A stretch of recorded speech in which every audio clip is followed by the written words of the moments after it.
Stephanie and welcome back to Easy Eats for Everyone.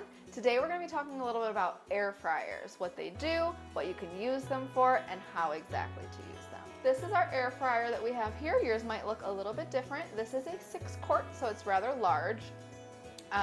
They do have a compartment for the food to go in. Sometimes it looks like a basket. Maybe yours has a door where you can put things in.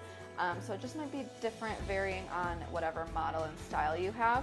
And then sometimes they also have this little drip tray in there so that if you have any food particles or anything, it will fall down into the bottom. This is really nice for cleaning too, because you can take it out and make sure you fully clean the entire machine. And then on the top here, we have our screen. There's quite a few settings on this one. We've got air fry, roast, bake, reheat, broil, and dehydrate. Now this is a little bit fancy.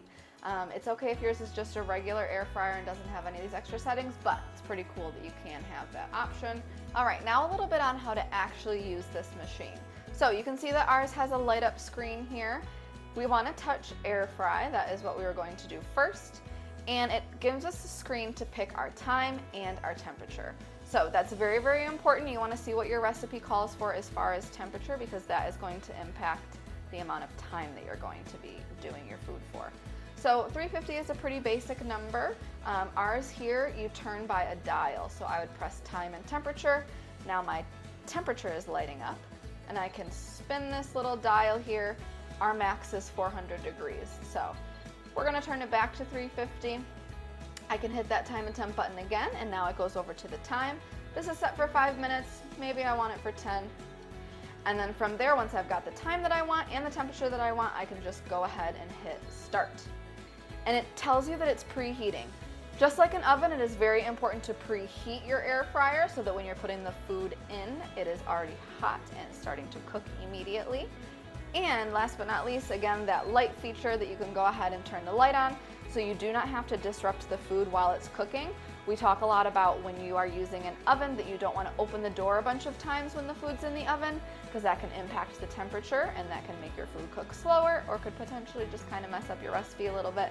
So with that light feature, we can go ahead and give it a little look while it's in there and see if it needs more time without fully opening the basket. All right, you might wonder why use an air fryer. So air fryers are pretty cool because they are much smaller than an oven. You're gonna get the same heat and things that you can do with an oven or the speed even of a microwave, but it is in a much smaller package. This is gonna fit on your countertop. It's even small enough that if you didn't wanna keep it out on the counter, you could stow it away in a cabinet for use whenever you feel like it. You also want to use this because it doesn't use oil. Instead of using oil, we can just use hot air. By plugging this in, the only thing that gets used is that hot air that circulates around in the machine, and that is what cooks our food. So since it's got air fry, anything that you would bake or microwave, you could put in here. It also has a roasting feature. You could roast some meats in here. The bake feature, brownies, cookies, donuts even.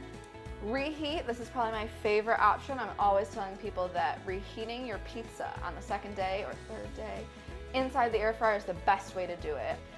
Also broil for melting cheese, or if you were making a s'mores dip and you want to toast the marshmallows a little bit.